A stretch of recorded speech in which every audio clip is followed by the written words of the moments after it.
Choosing the wrong Disney World resort could be a fast way to waste thousands of dollars and waste hours of vacation time.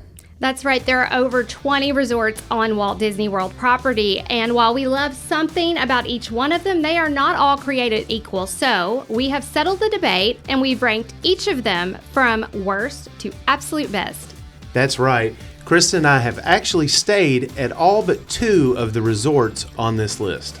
Yes, and while we haven't slept at 2 of them, we've visited, dined, and tested the transportation multiple times. We've done the legwork, so you don't have to. To keep things fair, here's how we came up with our list. We're looking at 2 things. The first is value. That includes the food, amenities, price, and overall vibe of the resort. It's basically what are you getting for your money. The second thing we're looking at is the location and the transportation offered at the resort. And a couple of quick notes about our list. For the All-Stars, the Yacht and Beach, and the Swan and Dolphin, we have combined those into one entry since they're so similar. And then for any properties where part of the property is DVC, we're keeping that as one entry. Yes, and because we know your time is as valuable as your money, we are moving fast. We have a lot of ground to cover to make sure you book the perfect resort. Our number 1 pick might be a little controversial. Here's a tease, it's not one of the monorail resorts, and we probably have a few other surprises along the way. That's right, so let's get into it. Here's number 19. Number 19 is Old Key West. That's right, that is the OG DVC resort. And while I love the hospitality house area, the resort is huge and can feel like a condo community. That's the biggest downside of it. It's also getting a little outdated, not a lot of dining options, and the boat ride to Disney Springs is not as fast as I would want it to be. So that's why it's falling to the bottom of our list. That's true. The other day we were talking to a cast member at Disney Springs who told us that guests tend to love the laid-back atmosphere at Old Key West. And I can, after visiting several times, see how if that's what you're looking for, relaxing, laid back, Old Key West could work for you. Yes, now let's move on. Number 18. Number 18 is Animal Kingdom Lodge. Yeah, so this one's a little controversial. I love Animal Kingdom Lodge. I'm a big animal lover. However, it is very isolated. It's bus-only transportation. If you're not in a Savannah View room, you can view the animals, but it may not be worth the price that you pay, especially for being so isolated. And the food options are a little different. If you're not a fan of like African fare, your options may be limited. Yes, as far as animal lovers go, I do remember a time right after one of our dogs passed away. We were heartbroken, and a few days later we were at Animal Kingdom Lodge. We were in a Savannah View room, and there was something therapeutic about watching and relaxing and watching those animals and just kind of connecting with nature and animals like that. So if that's your thing, Animal Kingdom Lodge can be... It can be a great place. A great place for you. Mm-hmm. All right, number 17. Number 17 is the All-Star Resorts. All right, so there are 3 All-Star Resorts. There's sports, music, and movies, so there's something for everybody. However, they are the most basic resorts on property. They are isolated, and they can be really overran nowadays with a lot of sports groups. So they can get really busy. However, I have a lot of good memories there with my kids when they were small. And it is it's the cheapest resort. They are the cheapest resorts on property. So it's a good entry point for people who want a Disney trip, but think that they can't afford it. Absolutely. I have a lot of good memories there too at All-Star Resorts on family vacations that if we were staying deluxe or trying to stay deluxe, we might not have been able to go on at all. Yeah. So it's a great price. It gets you inside the Disney bubble, good theming, it's still fun, and you get to take advantage of the Disney transportation. Yeah. All right, number 16. Number 16 is Art of Animation. Yeah, so I know a lot of people really love Art of Animation, and the theming is second to none. The theming's amazing. When my children were small, they really loved cars, so that was the place to be for them. That area itself is just so impressive. However, the Little Mermaid rooms, which is your basic rooms, are priced quite a bit higher than the other value resorts, especially higher than Pop Century, which is right across the lake from Art of Animation. Also, the family suites, while they are very well themed, they are priced about the same or just slightly less than the DVC resorts, the villas that you can get, the one bedrooms that are deluxe level. So it's hard for me to justify the cost for what you're getting there. I agree with that about the cost, but we should say we were there just a couple of weeks ago and we were walking around the cars area of the resort and just talking about how great that theming really is. Yeah, it's very immersive. Yeah. All right, moving on, number 15. Number 15 is Riverside. Yeah, so Riverside, we were there a couple weeks ago also, and there's a lot to love about that resort. The theming is really good there too. They have a good quick service. They've really upgraded their table service restaurant there, boat rides. They have the boat to Disney Springs. A lot to love. It's just very large. And there was a time when I visited with my kids, we needed something to drink. It was like a torrential downpour. The paths were flooded. It was really hard for us to get to the main building to get something to eat and something to drink. So that's why I kind of rank it further down the list. Yeah, and quick tip on Riverside, we definitely would suggest getting a preferred room at that resort. It's not always important, but we think that it does matter on that one. But great price point, still get boat transportation to Disney Springs. Yeah, that's right. All right, number 14. Number 14 is Saratoga Springs. Yeah, so that's another DVC only resort on the list. Another resort we really enjoy. They updated the rooms about 5-6 years ago now. They're very spacious, very pretty rooms, very nice. You can get a preferred room and be really close to Disney Springs. We love that, but the theming is very lackluster, I guess is the word for it.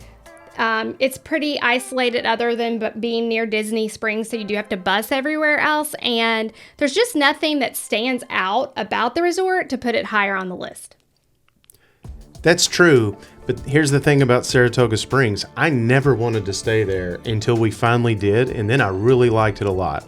And if we were going on a trip where we knew that we were going to be hanging out at Disney Springs a couple of nights, Saratoga Springs might be my first choice. Yeah, that'd be a good time for it. All right, number 13. Number 13 is Fort Wilderness. Yeah, so not to be confused with Wilderness Lodge. It is the fort where they have the cabins you can sleep in, you can do RV camping, and you can set up tents. So it's a great resort. There's a lot to do, especially if you're a horse lover. They have horseback riding. They have the stalls you can visit, the horses that appear in the parades. It's a lot of fun there, but it is enormous. There's a lot of space in between the different areas. You really need a golf cart if you're going to stay there. So that being said, it's a great place to go if you're not doing a lot of park time, but if you're visiting the parks even a little bit each day, it's just hard to justify staying there. That's true, but it might be the most unique property at Disney World. It really is a vacation within a vacation. So if you want a mix of some of the park activity, but then some isolation and quiet with activities, that's your pick. I would agree. Number 12 is Riviera. Yeah, so Riviera has quickly become one of my favorite resorts. It is the newest DVC only resort. It's a very small footprint, which I love. I love the food court there. Topolino's has a great character breakfast, a really good dinner. I like even walking over to Caribbean Beach to visit their bar, their quick service, even Sebastian's there. It's on the Skyliner, which I love. However, it is a little bit of a higher price point. It's the highest price point on the Skyliner. And the theming's a little dull, not a lot to the theming, and that's a big complaint that I hear often. Great location right there on the Skyliner. And for my money, I think Riviera might have the best quick service of any deluxe resort at Disney. Yeah, I agree. I love that quick service. All right, getting into number 11. Number 11 is Caribbean Beach. Yeah, so Riviera's neighbor, Caribbean Beach, we hadn't stayed there together until very recently. It was a resort that Brandon was resistant to stay at because of the size of it. And when we stayed there, we actually really enjoyed our stay. It's got really good quick service. We love Sebastian's Bistro, which is the table service, family style dining there. The bar there is fun. The pool is great. It's the main Skyliner hub. We love that, but it is a huge resort. There are, I think, like 7 bus stops internally, and then an additional one that just serves as an internal bus stop. But to get to the parks that aren't connected to the Skyliner, it's quite a bit of a wait on that bus and just sitting on the bus a lot. Sometimes it's very crowded because the resort is so large, and no matter where your room is, you're either far away from the old Port Royale area with the dining and the pool, or you are far away from the Skyliner stations. So that's my complaint about Caribbean Beach, what I love about it, what I don't love about it. Yeah, I think Sebastian's, what you mentioned, was probably one of the best meals that we've had at Disney recently. Really surprised us. It was our first time. So it surprised us just how much we liked it. But Caribbean Beach is very much a mixed bag for us. You've got the Skyliner, which you've got 2 stations you can use. That's great for transportation. We like a lot about the resort, but we don't like the layout and how big it is. There can be a lot of walking. So it's very much a mixed bag, which is why it's probably right in the middle of our list. Yeah, and just to clarify, the second station he's referring to is the Riviera station, which some of the Caribbean Beach buildings are closer to than they are the main station that's located at Caribbean Beach. Right. Before we break into our top 10, if this video is helping you plan your Disney vacation, then hit the subscribe button. We have an episode every week to help you maximize your vacation planning. Okay, getting right back to it, time for the top 10. And that begins with number 10, French Quarter. Yeah, so Port Orleans French Quarter is a favorite of mine also. I have family members that swear by it. My brother hates staying anywhere else. I love that it is a quaint resort. It's the smallest on property. I've never had to stand when taking a bus. It has the boat to Disney Springs. The food court I like a lot, especially there's beignets, not technically in the food court, but they have gluten-free beignets, so they get big points for me for those, and they're very tasty. I like Scat Daddy's Lounge. It's a very fun resort. The theming is great. The pool is cute, but I will say the pool's a little small even for that size of the resort. It feels like it gets kind of crowded. There may be some visitors from Riverside, which is allowed, that makes it get a little overcrowded. And it's just kind of limited. If you don't love Cajun flair to your food, you may find the food options limited, and that's why it comes in at number 10. Yeah, I think there's 2 types of trips where I would recommend that people stay at French Quarter. And one of them is for anyone that has walking concerns. Yeah. It's a great resort for walking. The footprint's so small. That's number 1. The other is, even though it's not our top rated moderate resort on our list, for someone that was in that price range that maybe is not experienced at Disney or a first-time Disney trip, I think I might recommend French Quarter because it is compact and it just does everything well. Yeah. Also, maybe for people with small children, that would be a good one. Yeah. Yep. All right. Number 9. Number 9 is the Contemporary. Yeah. So Brandon often says this one is his favorite resort. So he was kind of sad when we put it at number 9. It is one of the original resorts at Disney. So it was built in 1971. It's the one that the monorail goes through. It's really cool resort. It's fun to stay there, especially if you're staying in the tower. And if you want to stay on the monorail, it is the cheapest entry point when you get a garden wing room. That's the cheapest monorail resort room that you can get. You can walk to Magic Kingdom. It's the quickest walk there. So those are all positives about the resort. However, when staying in that tower, it can get chaotic. It is busy in there. It's loud. The theme park view rooms are the best theme park view rooms on property. We love just sitting out there watching everything going on around the Magic Kingdom. But once you leave that room, it's loud. It's just chaotic, and the pool is not anything really special, especially for a deluxe resort at the price you're paying there. Yeah, there's just a little bit more that we like about the other two monorail resorts over Contemporary, which is why they're still higher in the list. But Contemporary, that 5-6 minute walk, whatever it is, about that range, over to Magic Kingdom, that's really nice. At the end of a long day at the park there too, maybe the monorail line's really backed up and you can just walk back to Contemporary very quickly. That's really nice. Another thing that I'll throw in about one of my favorite resorts is if you like burgers and you haven't ever tried the burger at Steakhouse 71, I think it's the best burger on property. Go over there and try it. All right, number 8. Number 8 is the Boardwalk. Yeah, so Boardwalk is in a very prime location. It's on the boardwalk, surprisingly, which is on Crescent Lake. It's in the Epcot area. So you can walk into Epcot from there. It's a pretty quick walk, probably the second quickest walk to Epcot. Very quick walk to the Skyliner station, so you can skyline over to Hollywood. You can boat to Hollywood or Epcot or cross the lake to Yacht and Beach. There's a lot of dining options on the boardwalk, but in the resort itself, not very many dining options. The rooms are very nice. They've updated them somewhat recently, but the hallways are very long. The elevators can be very crowded there. We've had a hard time finding an elevator to get us to the floor we needed to get to within like 10 minutes of standing there waiting on it. And then our walk to our room has been very long every time we've stayed there. So the theming is cute.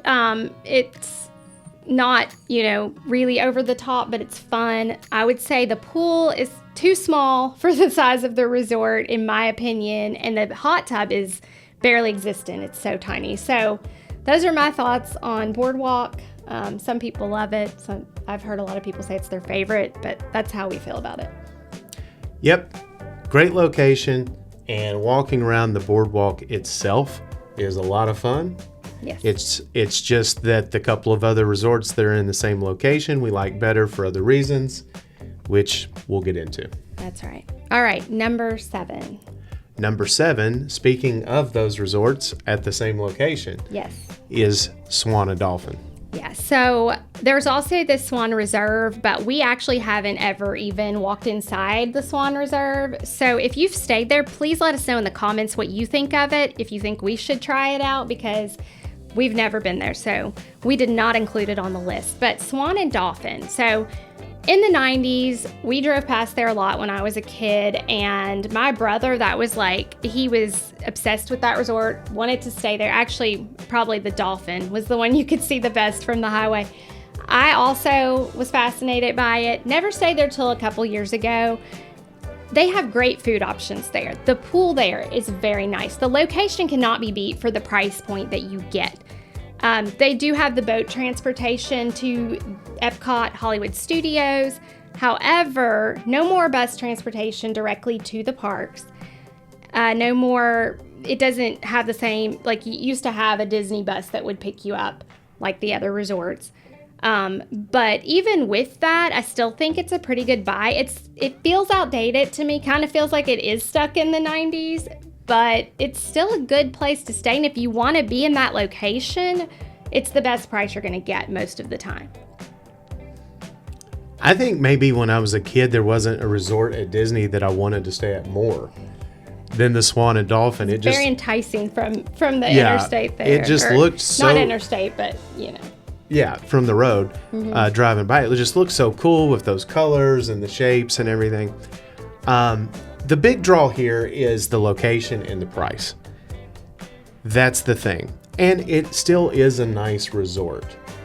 But it is often a good way to stay right there at the back door of Epcot. You also have an easy walk or boat to Hollywood Studios without paying the prices that you will have at the Boardwalk and the Yacht and Beach Club. Yeah, and I should clarify the reason that the prices are lower and that they no longer have official Disney bus transportation is because it is not owned by Disney. They are not owned by Disney. They're owned by the Marriott, I believe. So that's true. And one of my favorite restaurants.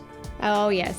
On all of Disney World property, at least top 3 probably for me, is Rosa Mexicano, which is located in the Dolphin. Yes. All right. Moving on to number 6. Number 6 is the Grand Floridian. Yeah, so this is another resort that I had not stayed at until about maybe 2 years ago. And I really didn't want to stay there. I thought it was stuffy. I thought it's way overpriced for what you get there. Then we stayed there and I've become a little spoiled. I really like the Grand Floridian. And what I like about it is the rooms have been updated within the last couple of years. The rooms are spacious. They are decorated beautifully. We love the rooms there. When we have booked resort view rooms, we have even gotten rooms that you could still see the Magic Kingdom. You could see the castle, some of the fireworks from there, from the room, balcony. All rooms have a balcony or a patio. And it feels like the footprint is relatively small for the size of the resort. So it doesn't feel like it takes long to get anywhere, whether you're in the back of the resort or the main building. Also, the food options there are really good. From the food court, now we haven't tried Victoria and Albert's yet. Maybe one day, but I can't speak on that yet. But I've been pleasantly surprised with even the price point for Grand Floridian with how much I've liked it. That's true. If we weren't considering value as a part of how we're ranking these resorts, Grand Floridian would be in our top 3, I think, just based on how much we enjoy staying there. Mm-hmm. And a couple of things that's really nice about it too is that now you can walk to Magic Kingdom. Years ago you couldn't, but now they've opened up that whole path so you can walk back. It's not as close as the Contemporary, but you can still walk. So that's really nice about it. Like you mentioned, food, top notch, a lot of options there. We really love the Grand Floridian. It's outside of the top 5 only because you do pay a good price to stay there. Yes, you do. All right, and now we have reached our top 5. What is number 5? Number 5 is Pop Century. Yeah, so that is our top value resort on the list. We love staying at Pop Century when we want to go to Disney, but we are not trying to spend a whole lot of money. And since we go so often, we spend a lot of time at Pop Century. It's on the Skyliner. That's my favorite thing about it. The second favorite thing about it is I love the theming there. And I love the nostalgia. I'm a big nostalgic geek. If you watch this channel at all, you have probably learned that. So I love all the different years, the signs with the years around Hourglass Lake, and reading all the facts and the different things that happened in each year. I feel like with the buildings there, even if you're not in a preferred spot, you're still not that far of a walk, even though I believe Pop Century has the most rooms on property. Close to it, if not at the very top. The only downside I would say to Pop Century is the food court's the only food option you have. You don't have a slide with the pool or a hot tub, but you're really paying a good price point to stay on the Skyliner. Also don't love the bus transportation there. I feel like maybe they could send the buses a little more frequently because I feel like I always have to stand on those buses because there are so many people at that resort. But you really can't beat the price for the location you're getting, and it's just one of our favorites. That's true. I love Disney Deluxe resorts. I love a lot of the restaurants, the transportation, the location of a lot of those resorts. There's no doubt about it. But if we were talking about just pure value and really weighing in the price of what do you get for the money, I think my top 2 would be Pop Century and what is coming up as number 4 on our list. Yeah, I could see that. All right, so what is number 4? Number 4 is Coronado Springs. Yeah, so this is one that I did not want to stay at. I was pretty adamant that I'm not going to stay there because I have booked travel since about 2007, and I used to have a lot of clients that would come in that said they didn't really enjoy Coronado because it's a convention resort. However, I did stay there for the first time when we went together the first time. That was about 7 years ago, and I have loved it ever since. I think they've improved it since then when they built the tower, because they also added additional bars and lounges. The Three Bridges Bar and Grill is one of my favorite places on property to just hang out, have a snack, have a drink. We've done the Sangria University, which was a lot of fun, and we experienced that at Toledo, which is a really great dining spot. They have so much dining on property there. The amenities are amazing. I don't know if there's definitely not a better moderate resort as far as amenities go. And the pool there is great. It's fun for adults. It's fun for kids. The hot tub is the biggest on property. I can't say that I've ever disliked a stay there. And I actually tend to enjoy the village rooms even a little better than the tower, because that you can get them at a better price point, usually much better price point, and you still are pretty close to most of those amenities, especially now that they have those bridges across the lake. The walk to anywhere is not that far. That's true. With Coronado, you mentioned the tower and the improvements they've made. You really have two different choices if you're going to stay at Coronado. That really is, it's almost like two resorts in one. The difference between the village rooms and the tower can feel a lot more luxurious, more like a deluxe resort. Or then you have, which sometimes is a decent money saver, you have the choice of the village rooms as well. Another thing to mention that's interesting about Coronado is all that it offers.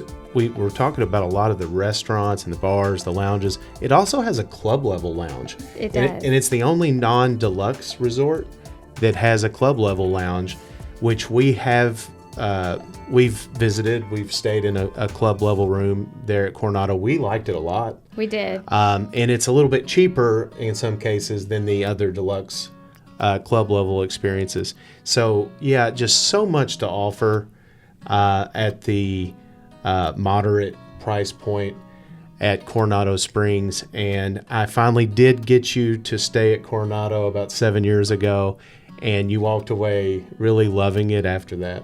Yes, I did. All right. Top 3. What is our number 3 resort? Number 3 is Polynesian. Yeah, so Polynesian has been one of my favorites for years. It was one of the original 2 resorts, built in 1971 also, along with the Contemporary. So I love the vibe there. It's an amazing vibe. I love that it feels original, that the longhouses still feel original. Some people are like, oh, it's outdated. It looks like it was built in the 70s. The longhouses are very outdated. The buildings themselves, they look 70s. I will give them that. Even the elevators feel a little dated, but I like that. It feels nostalgic to me, and I like that feeling.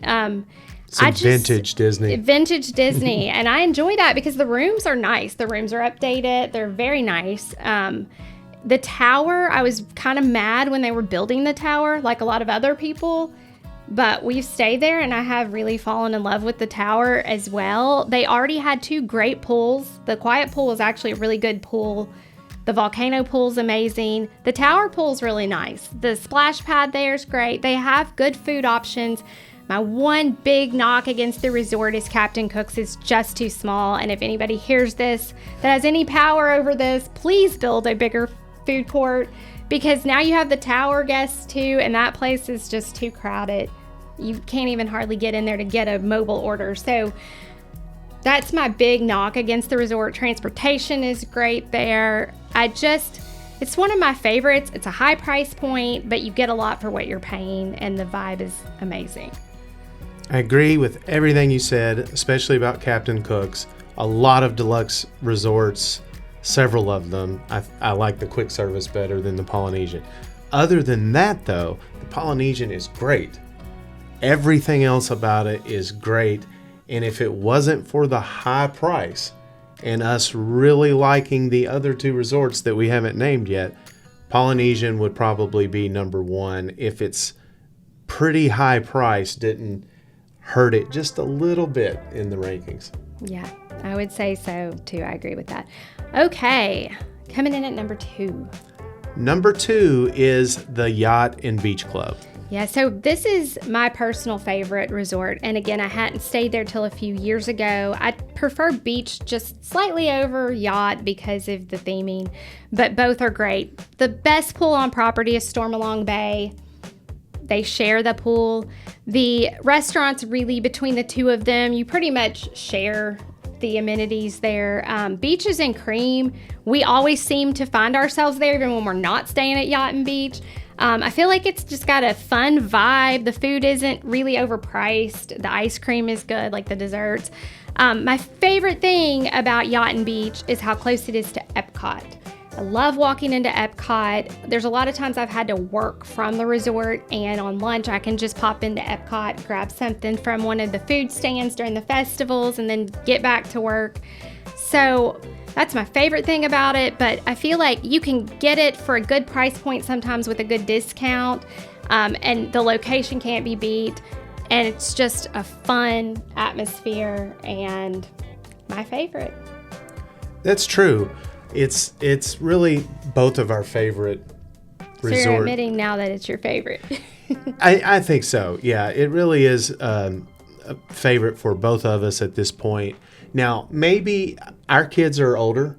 Maybe if we had, a couple of younger kids, a couple of toddlers, we knew we were going to be doing a lot of Magic Kingdom time, then we would tend to stay on maybe one of the monorail resorts when we were spending in that price tier. To make that easier, but that's not the case for us. We do spend a lot of time in Epcot, and Hollywood Studios too. So, there you can take the boat to Hollywood Studios, you can walk, or you can go actually catch the Skyliner if that's what you prefer. And then you've mentioned how quick it is into Epcot, just walking in there. You don't have to boat there. You can boat into Epcot. Oh, you actually can, yes, but it's like a 5-minute walk. Yeah. And then Cape May, that's one of our favorite breakfasts on property. I love that character breakfast. We love that breakfast. And then Beaches and Cream, like you said, we're there all the time. Best pool on property. This is definitely, in my opinion, worthy of a number 2 ranking. I would agree, and that's why it was number 2. All right. Finally, for our number 1, best resort at Disney. All right, and if you haven't figured it out already, number 1 is Wilderness Lodge. Yeah, so while I wouldn't say Wilderness Lodge is my personal favorite, I do love it. I think I saw it on an episode of Family Matters back in 1993 and was fascinated with it ever since. The theming is the best for a deluxe resort. Animal Kingdom Lodge is up there. They were designed by the same architect. So they're both really amazing, but I think Wilderness Lodge is even a step above. And it has really good dining options. The character meal there at Artist Point. There's Artist Palette at Saratoga Springs. So sometimes I get them confused. It has Snow White, the Evil Queen. It's really popular for really good character interaction. Whispering Canyon is fun if you're an outgoing person and you like that kind of thing. If you're not, you can get a little embarrassed. But the rooms are being updated right now, I think, or the middle of being updated. The property is. But they have good rooms, nice rooms. There's a boat to Magic Kingdom, and we've had good luck with the bus transportation there.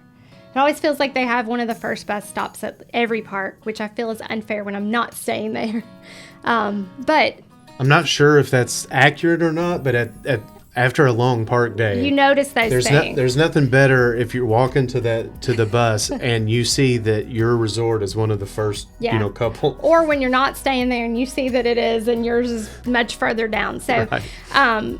But we've had good luck when we've stayed there with the best transportation, and the price point for what you're getting at a deluxe level, I feel like can't be beat. That's true. And really, that's why Wilderness Lodge came in here at number 1 for us, because we basically came to a consensus on what our top 3 resorts were. And even though we've already stated Yacht and Beach is probably our favorite, how much we love Polynesian, Wilderness was right there with them at a lower price point. Mm-hmm. Yeah. And that's really why it comes in at number 1. Yeah, the theming is so much fun. We were there just a couple of weeks ago having dinner at Geyser Point, and that's a lot of fun. They actually told me it's classified as a table service. Okay. But they said it's kind of a hybrid between table service and pool bar. Interesting. I thought of it as the pool bar there. Yeah. But nonetheless, Geyser Point, if you haven't been there, it's a great place to hang out, maybe go have a drink, and the food is pretty good too. It's right there on the water at the back end of the resort. Beautiful setting. Beautiful setting, really cool place. The whole resort is really cool. Yeah. Yes, it is. And that is why it's number 1. Best resort at Disney. Now that you've seen our full rankings, check out our deep dive on what we feel like are the 5 most underrated and the 5 most overrated resorts on this list right here on our channel. That's right. And we'll see you next time.